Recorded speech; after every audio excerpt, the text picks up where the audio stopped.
We've spent a lot of time talking about Kenny Dillingham, and I think it's far time we talk about the assistant coaches on this staff as well. So let's do that on this edition of the Locked On Sun Devils podcast. Are Locked On Sun Devils, your daily podcast on the Arizona State Sun Devils, part of the Locked On Podcast Network, your team every day.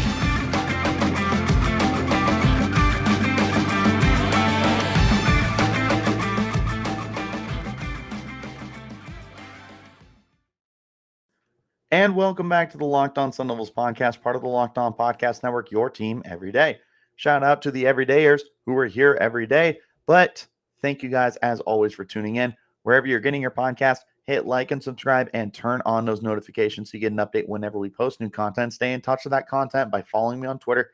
You can find me at Richie Bradshaw36 and the podcast at LO_Sun Devils. Now, today's conversation, we're focusing on the assistant coaches. So not Kenny Dillingham, not even the coordinators. So no Charlie Ragle, no Beau Baldwin, and no Brian Ward. How do I forget the guy that I hype up all year? But anyways, neither of those three guys, the special teams coordinator, the offensive coordinator, and the defensive coordinator, will be talked about. Instead, we're looking at the positional coaches, the assistant coaches, the guys who were doing so much work behind the scenes and maybe don't get enough love and respect that they deserve. Because I'll tell you what, they have really put together quite the staff here, looking at the young talent, looking at the established guys, the connections to the state of Arizona. So for what it's worth, it's an impressive establishment or stable of coaches. That's what I was looking for. It's an impressive stable of coaches, just for what it's worth. I'm not saying it's one of the best in the country. I'm not saying it's one of the best in the Pac-12.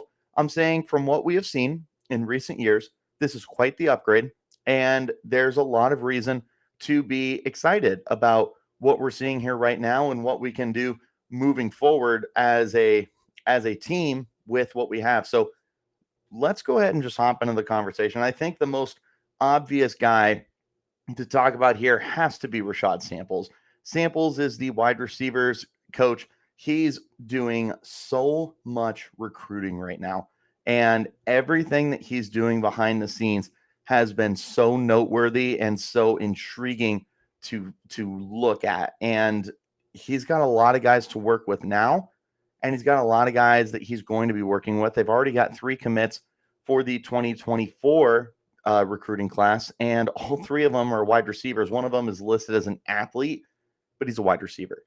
So of the 3 recruits, all 3 of them are wide receivers. They're not done yet either. It sounds like, according to Twitter, Samples is putting his stuff out there. Like he's cooking something. He's getting more guys into this building, and maybe that's 2024 recruits, or maybe it's transfers that are coming in. But looking at what he's got here, it is quite the group. You've got Elijah Badger, who, if he is able to build upon what he did last season, has a future in the pros. He's got Xavier Guillory. Alfred is a defensive back. He's got Xavier Guillory, who was really good at Idaho State and absolutely turned it up during the spring practices. We'll be monitoring him throughout the offseason and then heading into training camp. He's got Mel Constable that transferred as well. He's got freshman Tariq Black, who's going to be coming in. He's got Giovanni Sanders, the redshirt senior, he's a grad senior, I believe, who's back as well. Andre Johnson is the redshirt senior who's back. Chad Johnson Jr. is a junior right now. Like there's so many bodies in this wide receiver room and so many talented guys that you're going to have a hard time deciding who's at the top of the depth chart and who's not. Like, sure, Badger is like the undisputed number 1 here, but what do you do after him? Do you roll with Guillory? Do you stick with what you know with Sanders or Andre Johnson? Do you roll the dice on Mel Constable? Do you give Chad Johnson Jr. an opportunity? Do you go with one of the freshmen like Tariq Black? Like, there are so many directions they can go here, and so much of that needs to be attributed to the success the success that Samples has put together here at Arizona State. He's inheriting a talented group, but he's also bringing in guys as well. And it's got you thinking that he could potentially build Arizona State into maybe a wide receiver factory. And I'm not saying like pros, okay? This is not like Alabama, Ohio State praise that I'm giving right now. I'm not saying we're going to have a plethora of first round picks. I'm not saying we're going to have any. What I am saying is there's the opportunity here to have lots of good homegrown talent, have lots of guys that buy into the program, look at Arizona State, and they're like, hey, they know what they're doing with the wide receivers down there. Maybe I should go and see what it's all about and, refine my skills, work with Coach Samples, and who knows what the future holds for you. I think that Arizona State does have that potential to become a well-respected university when it comes to developing receivers. And for what it's worth, we've had a handful of really good ones over the last decade. Jalen Strong was one of the best receivers of the Sun Devils franchise, like all time. Dominated when he was here. Brandon Ayuk was a first-round pick. N'Keal Harry was a first-round pick. Frank Darby was drafted into the pros.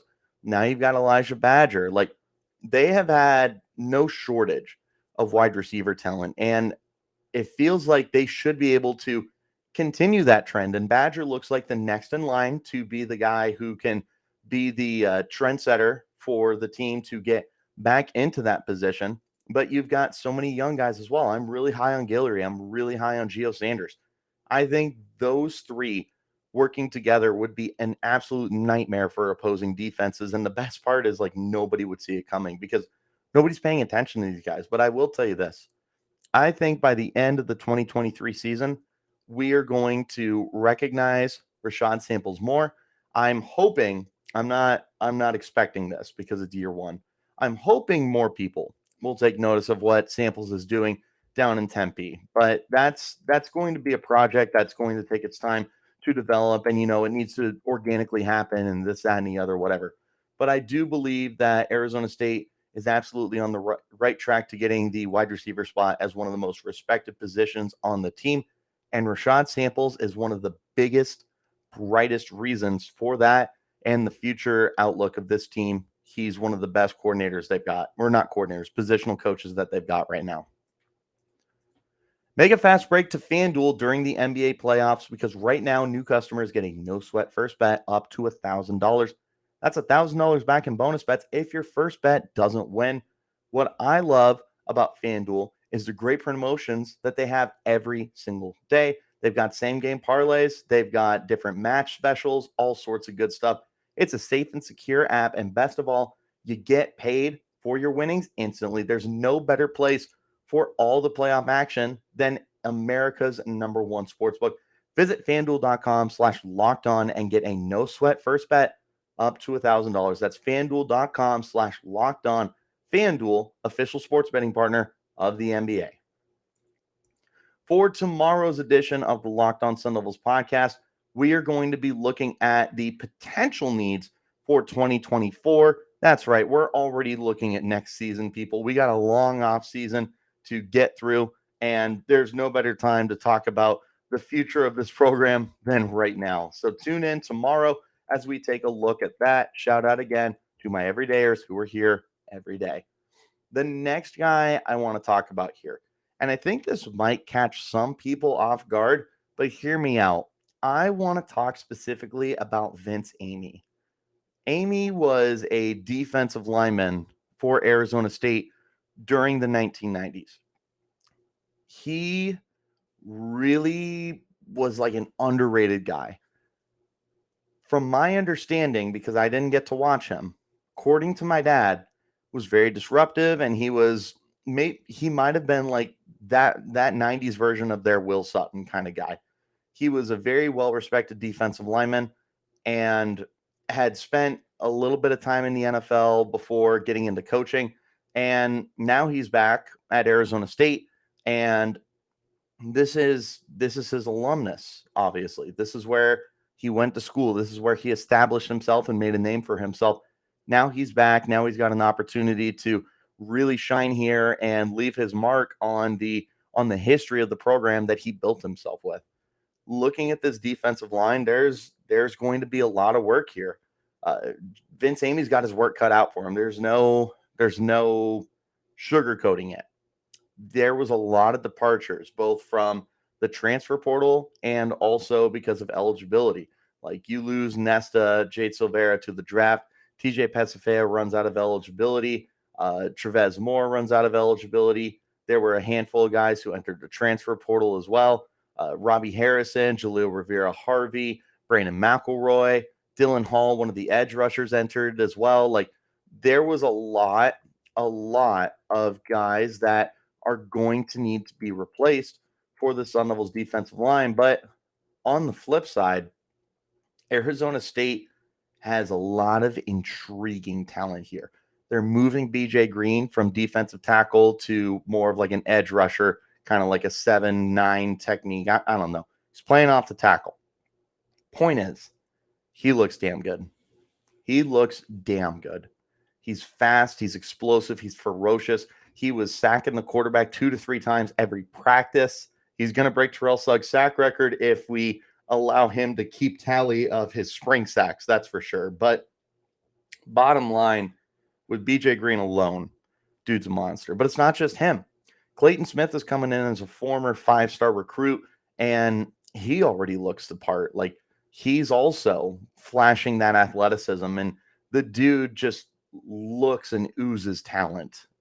I believe that he's going to be a really, really good player for the Sun Devils. There's defensive linemen, like interior guys. CJ Fight, I don't talk about him enough. I'm going to talk about him until I'm blue in the face. He dominated practices. And part of that is because Amey has taken an interest in him. And he's taking Fight at a position of weakness, quite frankly. The interior defensive line depth chart really does not have very many guys right now. Just flat out, like, there's not a lot of pieces that fit into the interior of the defensive line, but CJ Fight does, and he has been outstanding. He's going to be one of the guys that I trust Amey to really develop.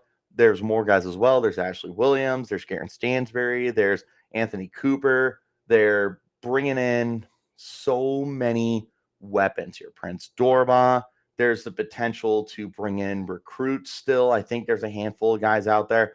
And then obviously looking ahead to 2024, they're doing their research on some guys. Colin Simmons, who's a 5-star pass rusher, visited Arizona State. He said he had a good visit. He kind of left the future open to potentially coming back. You land a guy like him, I mean, I don't know what else to say. That's A+ work right there. But the point is Amey looks like he's going to be doing a lot of work to reinvent this defensive line, because if we're just going to go ahead and call a spade here, it was not a good defense last year. And part of the reason for that was they generated 0 pass rush.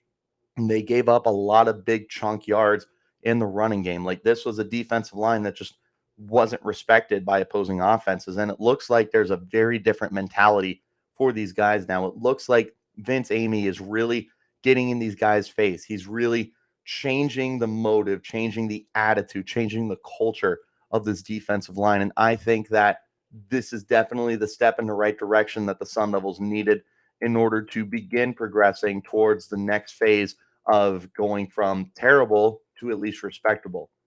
He's able to do that in year 1.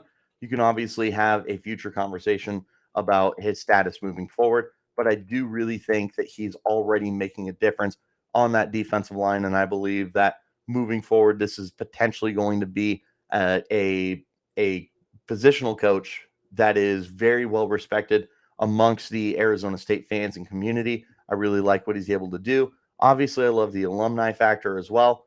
I'm here for Vince Amey, that's for sure. One more time, I want you guys to check out the Locked On Sun Devils podcast wherever you're getting your podcast.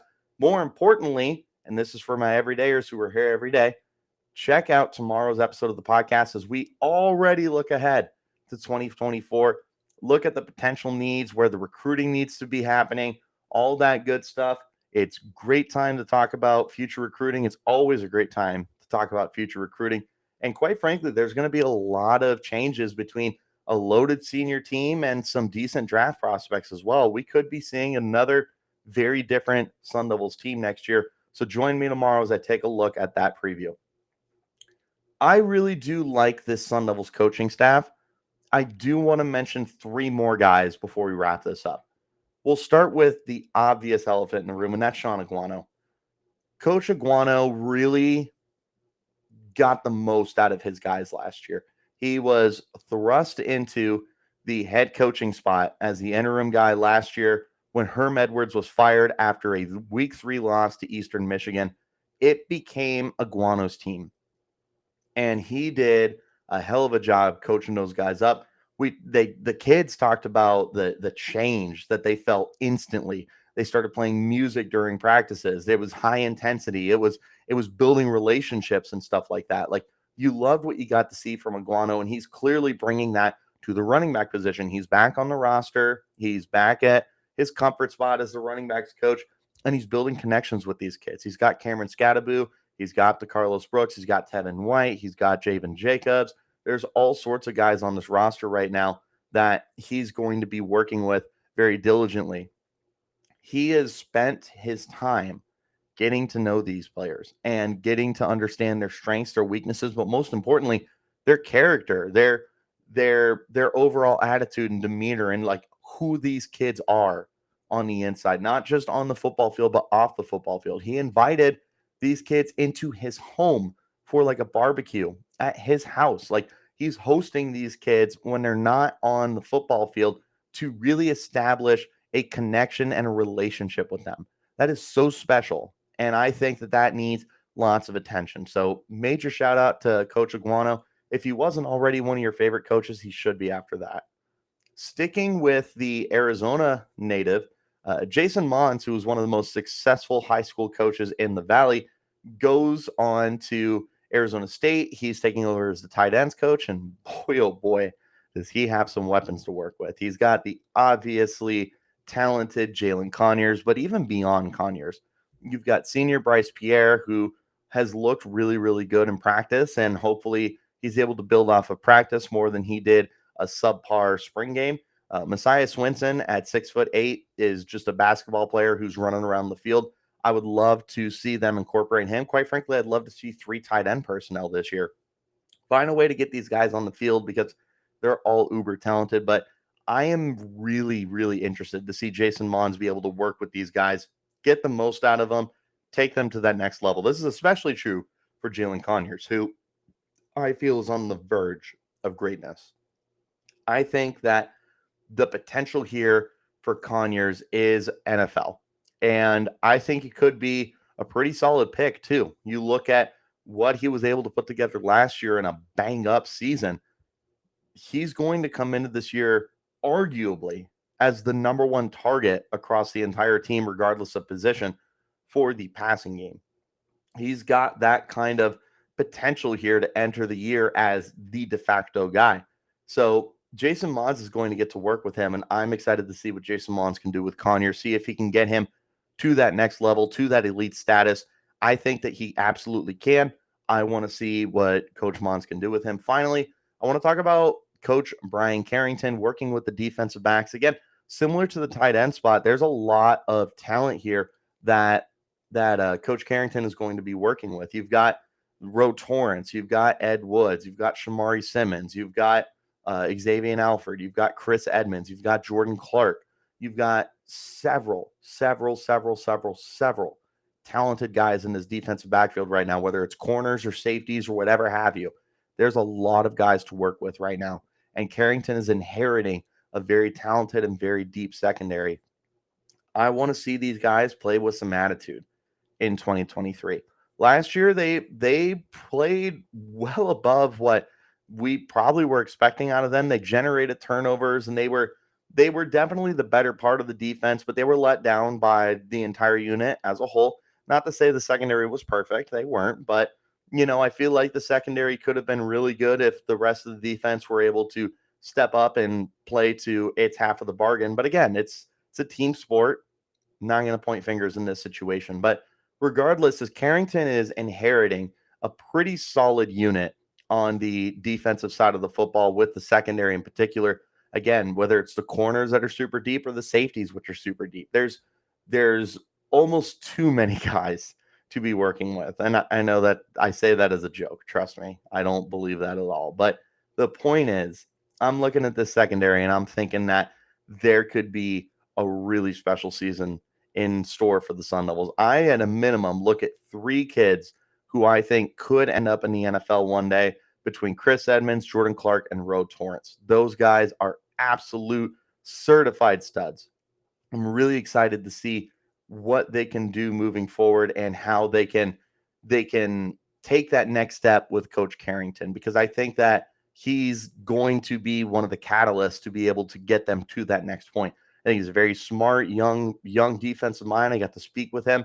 He exudes confidence, and he feels like a guy who is very, again, he's confident in himself. He knows what he wants. He has the expectations, and he's not going to back down from those. So really, really, really in on Bryan Carrington. I encourage you guys to be in on him as well, because I think that he's going to be able to help take these kids to the next level. I can't wait for it. I hope you guys can't either. Who are the assistant coaches that you are really excited about? Is it Coach Samples? Is it Coach Amey? Is it one of the other guys? Is it someone I didn't mention? Let me know in the comments, or let me know on Twitter at RichieBrads36 or the podcast at LO_Sun. That's it for today's episode. Again, tune in tomorrow as we begin looking ahead to 2024, because we can never do that too early. Wherever you're getting your podcast, make sure you hit like and subscribe and turn on those notifications so you get an update whenever we post new content. That's all from me today. Until next time, you keep it locked right here on Locked On Sun Devils.